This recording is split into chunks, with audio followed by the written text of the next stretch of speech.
모두를 위한 분자생물학 9강. 오늘은 유전 정보의 실체를 찾는 찾아가는 그 과정을 알아보도록 하겠습니다. 그래서 지금까지 맨델리 완두콩이나 모건이 초파리 시험 등을 통해 가지고 염색체 안에 존재하는 유전자라는 존재가 유전 관련한 정보를 후대에 전달한다는 걸 알게 되었습니다. 그런데 이거는 개념적인 그런 발견이었지, 이것이 실제로 화학적으로 어떤 물질로 구성되어 있나에 대해서는 우리는 20세기 중반까지 알지 못했습니다. 오늘 알아볼 것은 이것이 어떻게 발견됐느냐를 알아보도록 하겠습니다. 그래서 지금 우리는 DNA가 유전물질이라는 것은 우리의 거의 상식처럼 알려져 있죠. 그렇지만 20세기 전반까지만 해도 그것이 상식이 아니었습니다. DNA라는 물질과 염색체에 DNA가 있다는 것은 20세기 초에 알려졌지만, 이것이 문제는 사람들은 DNA는 유전 정보를 저장하기에는 너무나 간단한 물질이라고 생각했습니다. 그럼 왜 그렇게 생각을 했을까요? 대신 단백질은 좀 더 복잡한 물질이므로 유전 정보를 저장하기에 적합할 것이라고 생각했습니다. 그런데 어떻게 그것이 아니라 DNA가 유전 정보를 저장한다고 알게 되었을까요? 그래서 DNA는 1869년에 독일의 프리드리히 미셔라는 사람에 의해 가지고 고름에서 최초 분리했습니다. 고름. 우리가 고름은 사실 찐덕찐덕한 그런 성질을 가지고 있는데, 그것이 어떻게 보면 DNA 성분입니다. 그래서 미셔는 이 물질을 뉴클레인이라고 명명했습니다. 뉴클레인이라고 명명한 이유는 미셔는 고름에서 핵을 순수하게 분리하는 것을 발견했고, 핵인 뉴클러스에서 나오는 물질이기 때문에 뉴클레인이라고 명명했습니다. 이 원소를 조사를 해보니까 탄소, 질소, 산소, 수소가 단백질과 마찬가지로 이 원소가 있는 건 맞는데, 단백질에 비해서 유난히 인이 많이 들어있다. P가 많이 들어있습니다. 그리고 미션은 그 이후에 연어의 정자에도 뉴클레인이 많이 들어있다는 걸 발견했습니다. 그래서 1870년대까지는 이제 정자가 발견돼가지고 정자가 새로운 생명을 탄생시키는데 중요한 정보를 가지고 있다는 것이 알려졌습니다. 그런데 정자에 뉴클레인이 많이 들어있다면 생명체를 탄생시키는 그 유전 정보가 뉴클레인에 들어있는 것이 아닐까라고 생각하는 게 당연했는데, 근데 미션은 뉴클레인이 유전 정보가 아닐 것이라고 생각했습니다. 왜 그럴까요? 미션은 각각 다른 동물의 정자의 화학 조성을 조사해봤습니다.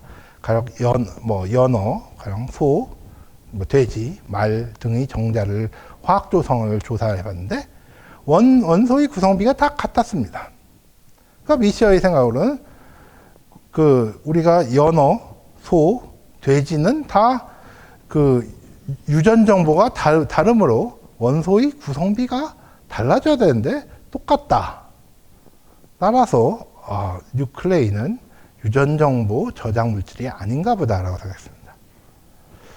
미셔의 생각은 당시로는 상당히 합리적인 추측이었습니다만, 오늘날 생각해보면 문제가 있었죠. 어떤 문제가 있었냐면,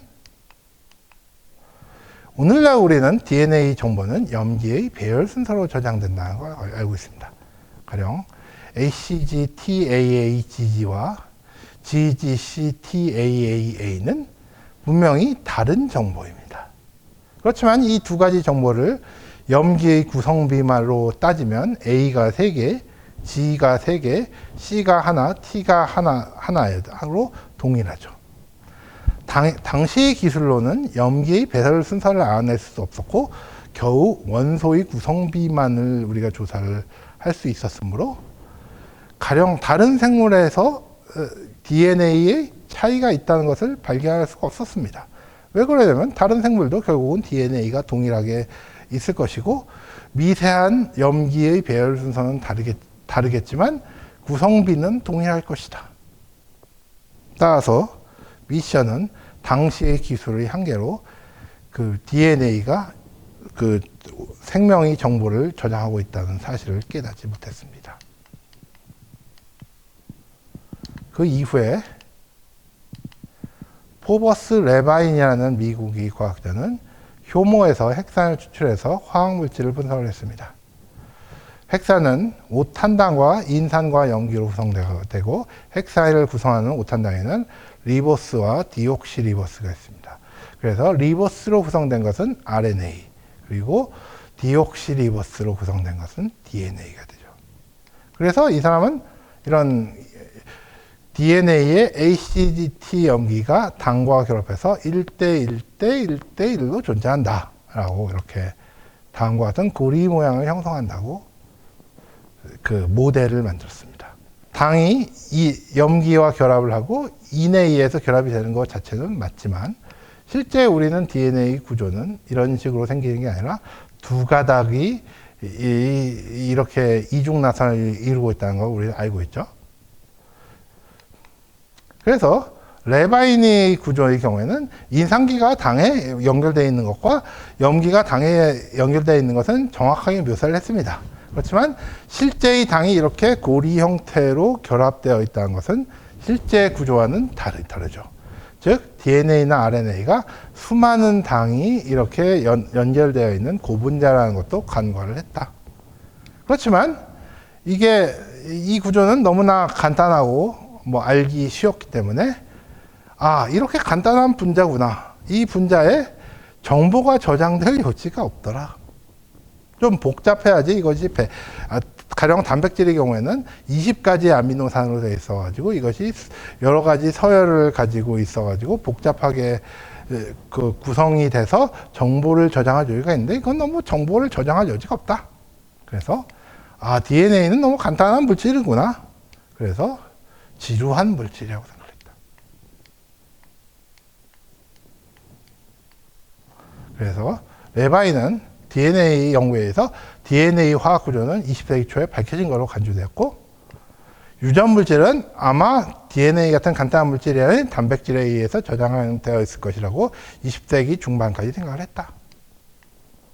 그래 그 이유가 단백질은 20가지 아미노산으로 구성된 복잡한 물질이고 효소 등 다양한 기능을 수행하고 핵에도 분명히 단백질이 있다. 그래서 이 사람 거의 모든 사람들이 유전물질 후보는 단백질이다 라고 생각을 했습니다. 어떻게 보면 아주 치명적인 실수인데 이때 이 사람들은 깨닫지 못했습니다. 그렇다면 유전자는 무슨 정보를 담고 있느냐? 여기에 대해서 처음 그런 걸 한 사람이 조지 비들이라는 사람인데 조지 비들은 유전자가 특정한 생화학 반응을 촉매하는 효소에 대한 정보를 담고 있을 것이라고 생각했습니다. 우리가 세포에 대한 얘기를 할 때 세포 내에서는 무수하게 많은 화학 반응이 일어나고 각각의 화학 반응은 효소라는 단백질에 의해 가지고 촉매된다는 것을 배웠습니다. 그래서 조지 비들은 모건이 하얀 눈 초파리는 눈이 빨간 색소를 만드는 효소가 없어져서 생기는 것이라고 생각을 했다. 그래서 이를 입증하기 위해서 초파리 눈에서 색소를 만드는 효소를 분리하려고 했습니다. 그런데 그 얘기는 초파리에서 눈을 떼가지고 그 효소를 추출을 하려고 하니까 그게 얼마나 힘든 일이겠어요? 결국 포기를 했습니다. 그래가지고 좀 다른 쉬운 실험을 해가지고 찾으려고 했습니다. 그러다 찾은 것이 이 사람은 빵곰팡이를 찾았는데 빵곰팡이는 빵에 피는 그런 곰팡이를 얘기를 합니다. 그런데 이 곰팡이는 대량으로 배지에서 미생물처럼 키울 수 있는데 여기에 X선을 쬐서 돌연변이를 유도를 하면 어떤 영양소가 첨가되어야지만 살 수 있는 돌연변이 곰팡이가 나온다는 것을 분리를 했습니다. 그래서 이 사람은 결국 이런 곰팡이에서 각각이 있는 돌연변이가 하나의 효소가 부족해서 나오는 것이다. 즉 하나의 유전자는 하나의 효소를 만드는데 필요한 정보를 가진다라는 이론을 만들었습니다. 그런데 이게 오늘의 지식에 의하면 완벽하게 정확한 얘기는 아니다. 왜 그러냐면 하나의 유전자는 단백질 하나를 만들긴 하지만 효소 하나가 반드시 단백질 하나로 구성되는 건 아니고 여러 개의 서로 다른 단백질이 모여서 하나의 효소가 될 수도 있고 모든 단백질이 효소는 아닐 수도 있고 RNA일 수도 있습니다. 그리고 단백질 대신 RNA를 만드는 유전자도 있고 그리고 효소가 아닌 다른 단백질을 만드는 그 유전자도 있으니까요. 그렇지만 유전자가 대략적으로 어떤 것이라는 것을 처음 제시하는 것에서 상당히 중요한 의미를 가진다.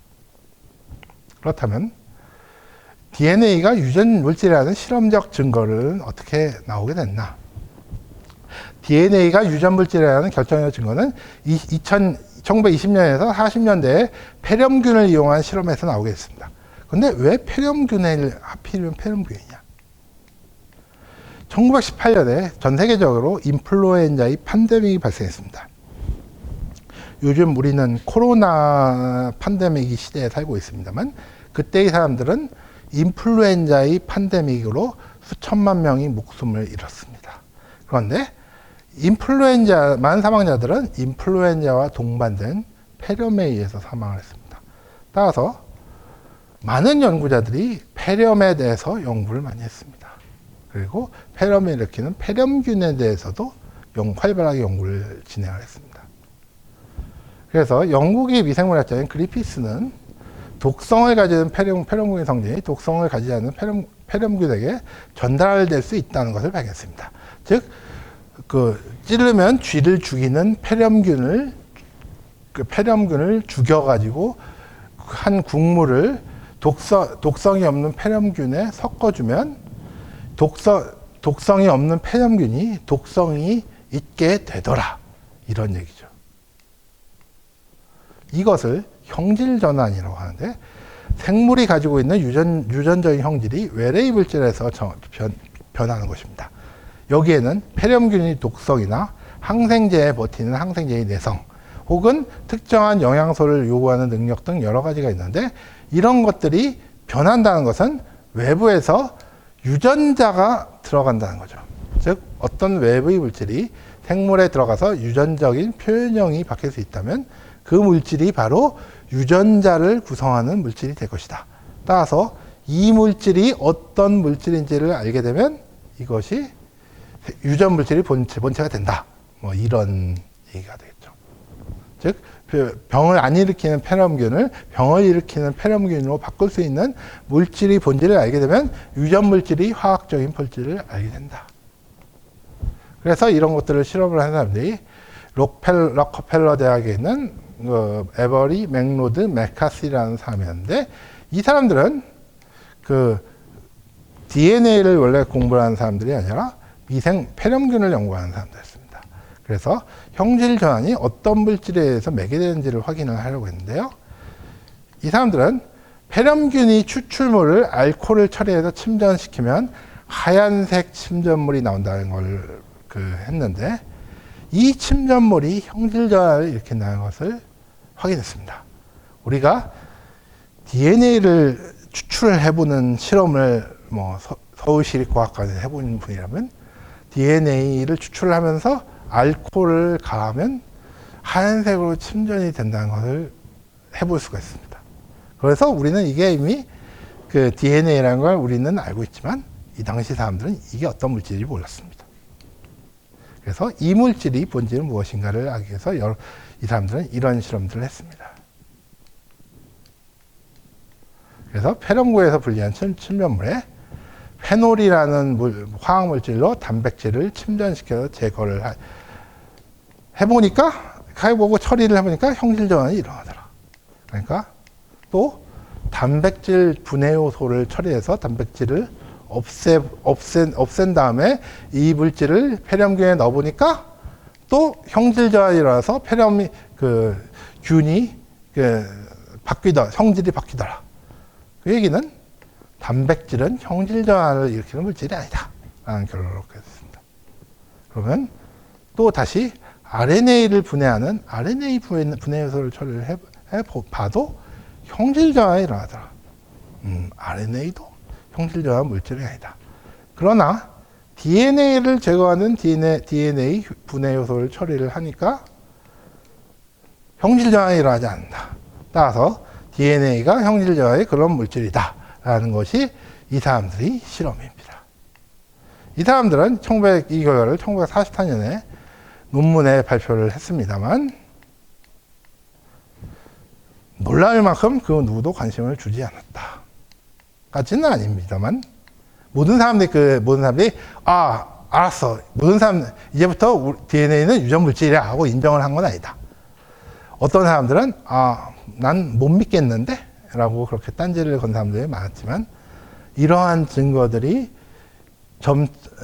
이와 다른 증거들이 점점 축적이 되면서 DNA는 유전 물질인가 보다라는 것이 1950년대쯤에 이제 서서히 대세가 되기 시작했습니다. 그러면 그 다음에는 그럼 DNA는 진짜로 어떻게 생겼나? 그래서 20세기 초에 물리학에서 발견된 새로운 물리적 현상을 이용해서 생체 고분자가 어떻게 생겼는지를 알아내려고 하는 사람이 많이 있었습니다. 그 새로운 현상 중에 하나가 X선이죠. X선은 이런 파장이 매우 짧은 빛으로서 이것을 몸속을 투과를 해가지고 우리 몸이 구조를 본다, 뼈 같은 구조를 본다거나 이런 거에 확인을 했는데 그 1913년 영국의 브렉 부자는 X선을 쪼인 결정에서 회절 현상을 발견했다. 결정이라는 것은 원자가 이렇게 일정한 구조를 가지고 도열해 있는 그런 구조인데 결정이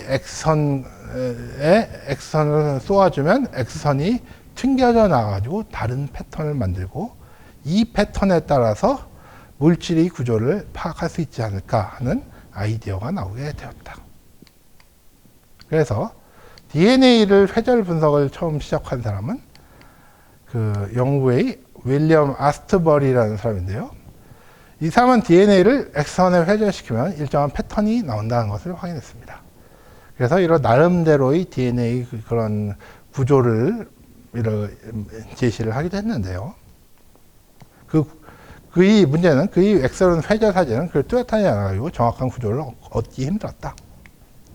그래서 2차 세계대전 이후에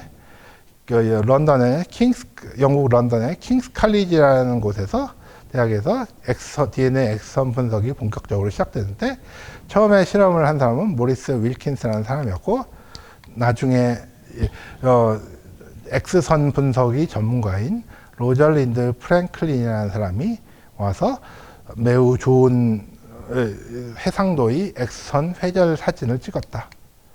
이 사람은 X선 회절 데이터를 가지고 이런 회절 데이터를 얻었는데 이것을 가지고 우리가 해석을 할 수 있는 것은 DNA가 나선형 구조를 가지고 있고 일정한 간격으로 아마 염기가 배열된 구조라는 것을 암시하는 결과였습니다.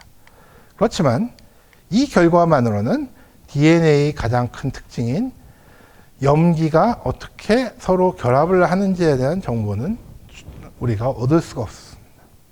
그렇다면 그런데 그 1950년에 미국의 생화학자인 어윈 샤가프라는 사람이 여러 가지 DNA 유래의 염기 함량을 조사를 하다 보니까 퓨린, 즉 A와 G의 양과 피리미딘의 양이 비슷하더라, 동일하더라 라는 그런 규칙을 발견했습니다. 그래서 어윈 샤가프는 이걸 가지고 어떤 특정한 규칙을 제시한 건 아닌데요. 그 캠브리지 대학에서 같이 연구를 하고 있던 그 왓슨과 크릭은 이러한 DNA가 어떤 식의 구조를 하고 있을지를 상상을 많이 했었는데 이러한 실험 결과를 샤가프의 실험 결과를 통해 가지고 퓨린과 피리미딘이 아마 쌍을 이루지 않을까를 가능성을 상상했다. 따라서 이들은 A와 T 그리고 G와 C가 수소 결합을 해가지고 두 염기쌍이 결합하지 않을까라는 상상을 했습니다. 그리고 1953년에 킹스 칼리지 윌킨스를 방문한 왓슨은 프랭클린이 찍은 DNA 회절 사진을 보게 되는데요. 이걸 통해 가지고 DNA가 나선 구조를 하고 있다는 것을 그것을 정보를 얻게 됩니다. 따라서 이 사람들은 이러한 여러 가지 정보를 종합해서 DNA 모델을 구축을 했다. 그러니까 이 사람들은 어떻게 보면 몇 가지의 실험 정보와 상상력을 동원해서 일종의 모델을 만든 거죠. 어떻게 보면 좀 약간이 좀 머릿속에서의 뇌피셜도 섞어가면서. 근데 문제는 그것이 맞아버렸습니다. 그래가지고 이 사람들은 그 노벨상을 타게 되죠. 그래서 1953년에 왓슨, 크릭, 그리고 윌킨스, 그리고 프랭클린이 대학원생인 고슬링은 세 명은 네이처지에 각각 논문을 실었고 1953년에 DNA의 이중나선 모델이 등장하게 됩니다. 그래서 DNA 구조의 핵심 특성은 지름이 일정한 이중나선이다. 그리고 이것은 오른손 방향으로 항상 회전하는 그런 나선이다. 그리고 여기서 보시는 것과 같이 DNA가 이쪽 가닥에 두 개의 인산기가 존재를 하고 있고, 이 가운데에 염기가 수소결합을 하고 있습니다. 예, 그렇다면 이 DNA 이중나선 요소가 무엇을 암시하는가? 염기 순서대로 정보가 저장된다는 걸 우리는 이걸 보고 알 수 있으며, 이것이 서로 A는 C, A는 T, C는 G와 결합을 하기 때문에 한쪽이 서열이 결정되면 다른 쪽이 서열이 결정이 된다. 따라서 한쪽의 정보에 기반하여 다른 쪽이 서열이 복제가 될 수 있다. 즉 어떻게 유전 정보가 복제되는지를 암시해 준다. 그리고 돌연변이라는 것은 아마도 이러한 염기의 순서에서 하나하나가 변화한 것이라는 것을 우리는 알 수 있게 된다. 그러나 우리는 DNA 구조만으로 우리는 알 수 없는 것들이 있습니다. 즉 단백질이 어떻게 DNA에서 만들어지는가는 DNA 구조만 가지고는 우리는 알 수가 없다. 그거는 별도의 연구로부터 우리는 알아내야만 했다. 그래서 1953년 DNA 이중나선이 규명된 이후 약 15년 동안 DNA로부터 RNA가 만들어지고 RNA로부터 단백질이 만들어지는 그런 과정이 알려지게 됩니다. 그래서 다음 시간에는 DNA에서 단백질까지 어떻게 정보가 흐르는지에 대한 과정과 그 발견의 역사를 알아보도록 하겠습니다.